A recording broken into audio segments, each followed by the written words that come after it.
ತುಮಕೂರು ವಾಯ್ಸ್ಗೆ ಸ್ವಾಗತ ಸ್ನೇಹಿತರೆ.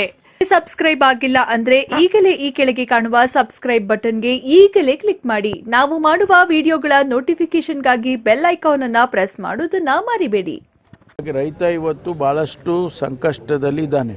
ನಾವು ಇಲ್ಲಿ ನಮ್ಮ ರೈತರು ಈಗ ಅವ್ರು ಹೇಳ್ತಿದ್ದಾರೆ ಗೋಶಾಲೆನೂ ಮಾಡ್ತೀವಿ, ಮೇವಿನ ಬ್ಯಾಂಕು, ಆ ಪರಿಸ್ಥಿತಿ ಬಂದಾಗ ಮೇವಿನ ಬ್ಯಾಂಕು ಮಾಡ್ತೀವಿ. ಇಡೀ ರಾಜ್ಯದಲ್ಲಿ ಎಲ್ಲಿಯೂ ಕೂಡ ಸಮರ್ಪಕವಾಗಿ ಮಳೆಯಾಗಿ ಬೆಳೆ ಆಗ್ತಾ ಇರ್ತಕ್ಕಂಥ ಸೂಚನೆಗಳು ಎಲ್ಲೂ ಇಲ್ಲ. ಇಡೀ ರಾಜ್ಯದಲ್ಲಿ ಒಂದು ರೀತಿ ಭೀಕರವಾದಂಥ ವಾತಾವರಣವನ್ನು ನಾವು ನೋಡ್ತಾ ಇದ್ದೇವೆ. ರೈತ ಭಾಳ ಸಂಕಷ್ಟದಲ್ಲಿದ್ದಾನೆ. ಬೆಳೆ ಸಂಪೂರ್ಣವಾಗಿ ಅವರ ಕೈತಪ್ಪು ಹೋಗಿದೆ. ಇಡೀ ರಾಜ್ಯದಲ್ಲಿ ಎಲ್ಲ ಸಚಿವರುಗಳು ಕೂಡ ಅವರು ವೀಕ್ಷಣೆ ಮಾಡಬೇಕು ಮತ್ತು ವರದಿಯನ್ನು ಮುಖ್ಯಮಂತ್ರಿಗಳಿಗೆ ಸಲ್ಲಿಸಬೇಕು ಅಂತ ಈಗಾಗಲೇ ಸೂಚನೆ ಕೊಟ್ಟಿದ್ದಾರೆ. ಕೇಂದ್ರದ ನೆರವಿಗೂ ಕೂಡ ನಾವು ಈಗಾಗಲೇ ಮುಖ್ಯಮಂತ್ರಿಗಳು ನಾನು ಪತ್ರ ಬರೆದಿದ್ದೇವೆ. ಪ್ರಧಾನಮಂತ್ರಿಯವರಿಗೆ ಮತ್ತು ಗೃಹ ಸಚಿವರಿಗೆ ನಾನು ಕೂಡ ಪತ್ರ ಬರೆದಿದ್ದೀನಿ. ನಮ್ಗೆ ಇನ್ನೂ ಯಾವುದೇ ರೀತಿಯ ಪ್ರತಿಕ್ರಿಯೆ ಬಂದಿಲ್ಲ.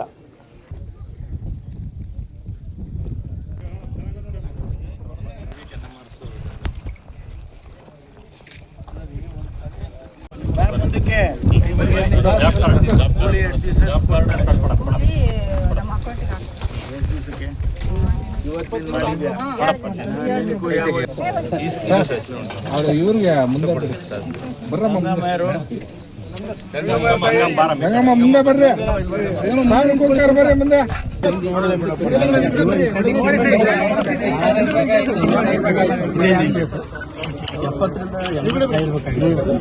₹14,000 ಸರ್ ಒಂದು ಕ್ವಿಂಟಲ್ ತಗೊಂಡಿದ್ದ. ಒಂದು ಎಕರೆಗೆ ಕನಿಷ್ಠ 35,000ದಿಂದ 40,000 ಖರ್ಚು ಬರ್ತೈತಿ ಸರ್. ರೈತರು ಬಿತ್ತನೆ ಮಾಡಕ್ ಒಂದು ಹೆಣ್ಣಾಳಿಗೆ ₹500 ಆಟೋದಾಗ ಕರ್ಕೊಂಬರ್ಬೇಕು. ಅವ್ರಿಗೆ ತಿಂಡಿ ಊಟ 1,300 ಅಡಿ.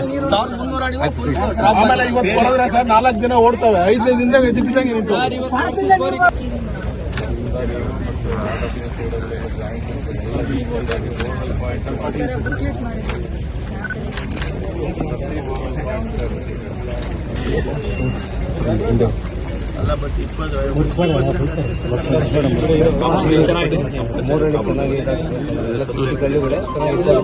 ಸರ್ ಹಂಗೆ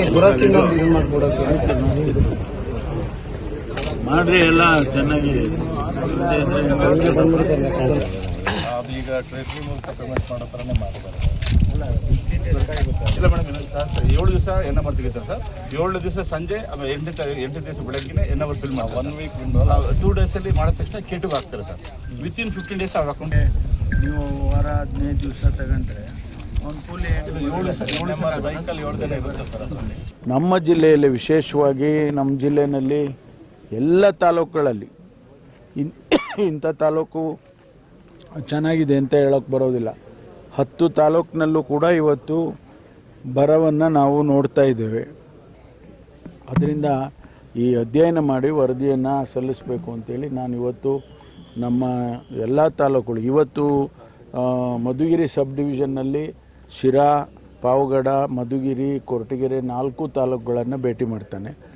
ನಾಳೆ ಕುಣಿಗಲ್ಲು, ತುರುವೇಕೆರೆ, ಚಿಕ್ಕನಾಯಕನಹಳ್ಳಿ, ತಿಪ್ಟೂರು, ಗುಬ್ಬಿ ಈ ತಾಲೂಕುಗಳಿಗೆ ಭೇಟಿ ಮಾಡ್ತೇನೆ. ಅಧ್ಯಯನ ಮಾಡಿ ವರದಿಯನ್ನು ಸಲ್ಲಿಸ್ತೇನೆ. ರೈತರು ಕಂಗಾಲಾಗಿದ್ದಾರೆ. ಎಷ್ಟರ ಮಟ್ಟಿಗೆ ಅಂದರೆ ಕುಡಿಯೋ ನೀರಿಗೆ ಸಮಸ್ಯೆಗಳು ಆಗ್ತಾ ಇರ್ತಕ್ಕಂಥದ್ದನ್ನು ಕೂಡ ನಾವು ನೋಡ್ತಾ ಇದ್ದೀವಿ. ಇಂಥ ಸಂದರ್ಭದಲ್ಲಿ ಸರ್ಕಾರ ಅವರ ನೆರವಿಗೆ ಹೋಗಬೇಕು ಅಂತಕ್ಕಂಥ ದೃಷ್ಟಿಯಿಂದ ಈಗಾಗಲೇ ಅನೇಕ ಕ್ರಮಗಳನ್ನು ನಾವು ತಗೊಂಡಿದ್ದೇವೆ. ಅದು ಸಾಕಾಗಲ್ಲ, ಸಾಲದು.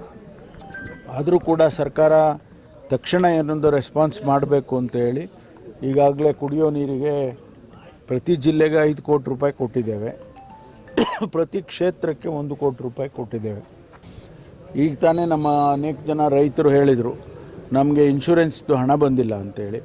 ಇನ್ಶೂರೆನ್ಸ್ ಕಂಪನಿಯವ್ರಿಗೂ ಕೂಡ ನಾವು ಈಗ ಭಾಳ ಕಟ್ಟುನಿಟ್ಟಿನ ಸೂಚನೆಯನ್ನು ಕೊಡ್ತೇವೆ. ಯಾಕಂದರೆ ಅವರು ತಗೊಳ್ಳೋವಾಗ ಹಣ ತೊಗೊಂಡ್ಬಿಡ್ತಾರೆ, ಆದರೆ ಅವರಿಗೆ ಕಷ್ಟಕ್ಕೆ ಬಂದಾಗ ಕೊಡಬೇಕಲ್ಲ ರೈತರಿಗೆ. ಭಾಳಷ್ಟು ಸಂದರ್ಭದಲ್ಲಿ ಕೊಡೋದಿಲ್ಲ. ಅದನ್ನು ರೈತರು ಇವತ್ತು ಇಲ್ಲಿ ನನಗೆ ಗಮನಕ್ಕೆ ತಂದಿದ್ದಾರೆ. ನಮ್ಮ ರೈತರನ್ನು ರಕ್ಷಣೆ ಮಾಡೋದಕ್ಕೆ ಹಣ ಕೊಡಿ ಅಂತ ಕೇಳ್ತೀವಿ. ಅದಕ್ಕೇನು ಅವ್ರಿಗೆ ಬೇಕಾದಂಥ ವರದಿ ಎಲ್ಲ ಕೊಡ್ತೀವಿ. ಈಗ ಇಲ್ಲಿ ಕಡಲೆಗಡ ಹೋಗಿದೆ, 16,000 ಹೆಕ್ಟೇರು ಹೆಕ್ಟೇರು ಹಾಕಬೇಕಾಗಿತ್ತು. ಬರೀ ಒಂದು 3,000 ಹಾಕಿದ್ದಾರೆ. 3,000 ಹೆಕ್ಟೇರು ಒಣಗೋಗಿದೆ. 3,000ದಲ್ಲಿ 1 ಎಕರೆಗೆ 1 ಹೆಕ್ಟೇರ್ ಕೂಡ ಬರೋದಿಲ್ಲ. ಆ ಪರಿಸ್ಥಿತಿಯನ್ನು ನಾವು ಅವರಿಗೆ ಕೇಂದ್ರದವರಿಗೆ ಮನವರಿಕೆ ಮಾಡಿಕೊಟ್ಟಾಗ ಹಣ ಕೊಡಲಿಲ್ಲ ಅಂದರೆ ನಾವು ಏನು ಮಾಡಬೇಕು?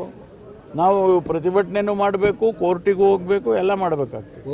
ಬರಪೀಡಿತ ಪ್ರದೇಶ ಅಂತೇಳಿ ಡಿಕ್ಲೇರ್ ಮಾಡಬೇಕಾದ್ರೆ ಕೇಂದ್ರ ಸರ್ಕಾರ ನಿಯಮಗಳನ್ನು ಮಾಡಿದ್ದಾರೆ. ನಾವೇನು ಡಿಕ್ಲೇರ್ ಮಾಡೋದಕ್ಕೆ ನಮ್ಮ ಪಾಡಿಗೆ ನಾವು ಡಿಕ್ಲೇರ್ ಮಾಡಿಬಿಡ್ಬೋದು, ಆದರೆ ಹಣ ಬರೋದಿಲ್ಲ.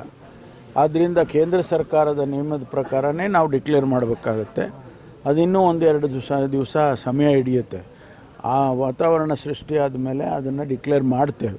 ಡಿಕ್ಲೇರ್ ಮಾಡಿದ ಮೇಲೆ ರೈತರಿಗೆ ಮತ್ತು ಯಾರೆಲ್ಲ ಸಂಬಂಧಪಟ್ಟವರಿಗೆ, ಬೆಳೆಗೆ ನಾಶ ಆಗಿರೋರಿಗೆ ಮತ್ತು ಬೆಳೆ ಹಾಕದೇ ಇರ್ತಕ್ಕಂಥವ್ರಿಗೆ ಅವರಿಗೆಲ್ಲ ಪರಿಹಾರ ಕೊಡ್ತಕ್ಕಂಥ ವ್ಯವಸ್ಥೆ ಆಗುತ್ತೆ.